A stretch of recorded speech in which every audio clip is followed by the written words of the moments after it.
Hey everyone, this is Eric from Eric's Adventure Lab, and on today's video with my GX470, I'm going to be installing some new armor for the front lower control arms. So, here's my front end, and I got a set of these RCI front lower control arm armor plates. So I'm going to open these up, show you what we've got going on here, and get these installed.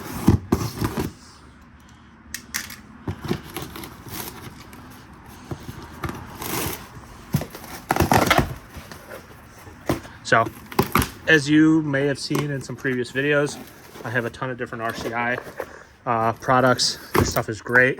I bought these steel front lower control arm plates. These only come in steel, unlike their skid plates. So here's the full hardware kit. And then these come packaged pretty well. These are powder coated black. And this is what they look like. I'll open them up and show you. This is what these steel plates look like. So you've got this flange side here. This goes on the front, and then it's got a flat side on the rear. So this is going to be for the passenger side, and then this one is going to be for the driver's side. The hardware kit comes with a QR code to scan, and it takes you to their website for installation instructions. And this is a general hardware kit, so not all the parts will be used. So I have a GX470, so this longer carriage bolt will not be used on my installation. If you have a different 4Runner or FJ Cruiser or whatever you're putting these on, check the instructions and it'll tell you which hardware to use for your application. First step is going to be removing the wheels.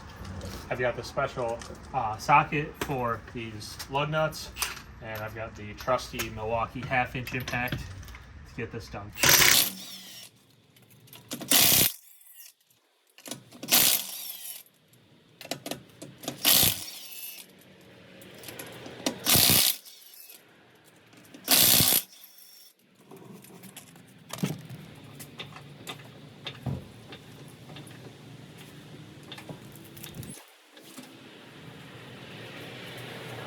That wheel just up off the ground, slide it off.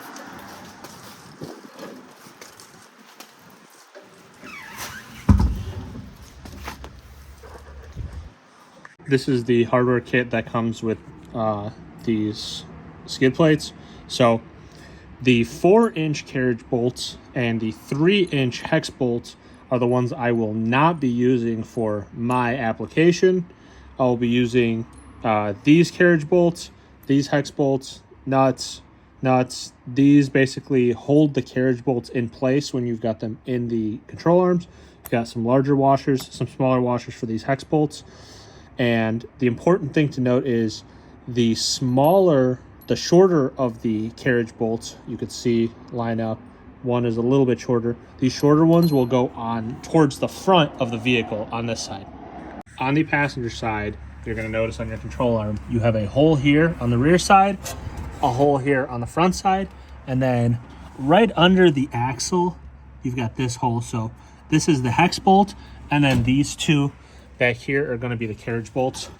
Again, the side with the face is going to be the front side, so that's how you tell apart which one's which. And then when you put the carriage bolts in, you'll use these to lock them in place, so it makes it easier to put on. I will take my shorter carriage bolt and the shorter carriage bolt and stick it through this front side. And then once I've got this, I'll take one of the retainers they give you and put it in through here. So you can notice it goes on pretty loosely.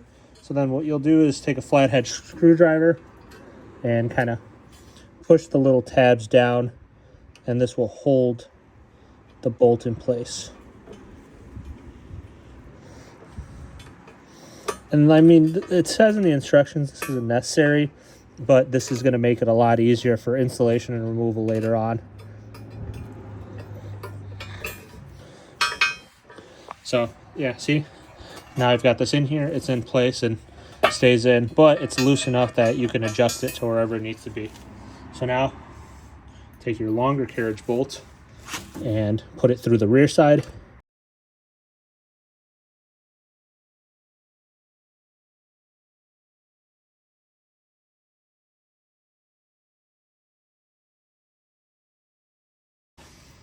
Alright, and now the last one is the smaller bolt.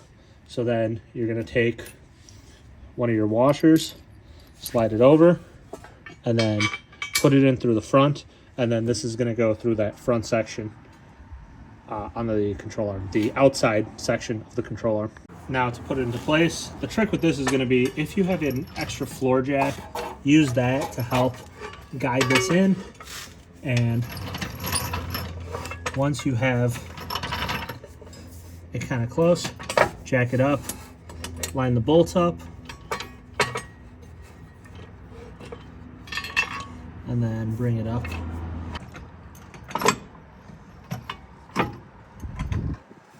And once you got it lined up, with the help of the floor jack, this will get it. So got this bolt here, got the floor jack holding it, then I've got this bolt here. The one in the front I'm not going to do just yet.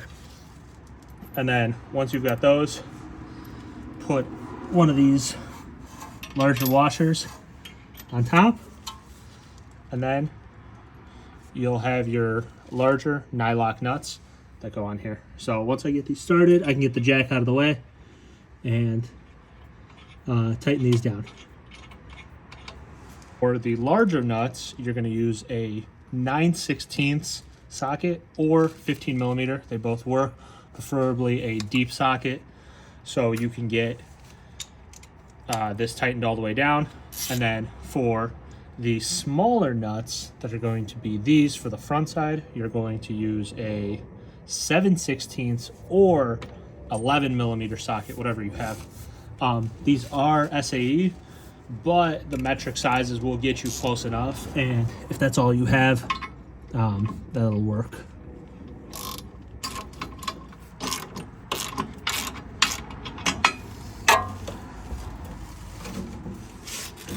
So I got the front tightened down, and now I'm going to get the rear.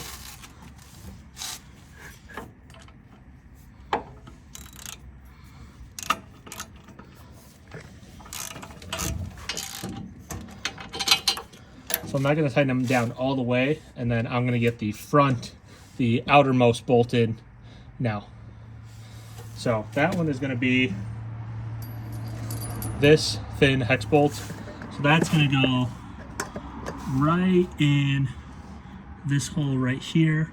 It's kind of hard to see. I want to see if I can get a better angle.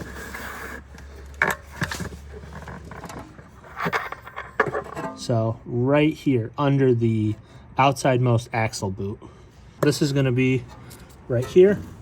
You're going to use the washer provided on the bottom side, and then since you're given 4 washers, you're also going to use one of these washers then on the top side as well, like this.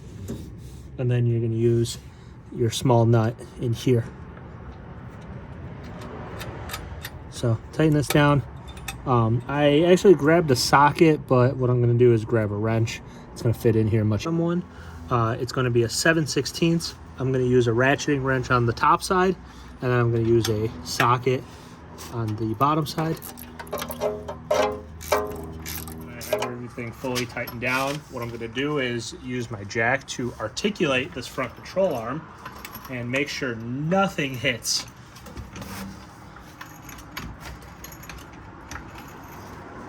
So this bolt here looks like it could be close, but because the tie rod is hooked up to the knuckle, as the whole control arm moves up, this moves up, and I've probably got more than 1.5 inches on this side. This rear side, I've got the bump stop. I've got probably 4 fingers worth. And then on this inside, this is not even close to where the axle would be. This little nut right here. A video of this one right here is going to be at least like 1/2 inch from where the axle is. So that's how you install this. These are the tools you need, and this is going to provide a lot of good protection for these lower control arms on Lexus, 4Runner, FJ Cruiser, any Toyota pretty much with IFS. The last step is to put your wheels back on and torque them to spec. In terms of the skid plates and the hardware they use, there's no torque spec called out. Just pretty much hand tighten them till they're tight. They do have nylock nuts, so that's going to keep it from spinning off. So yeah, just get your wheels and torque these to spec.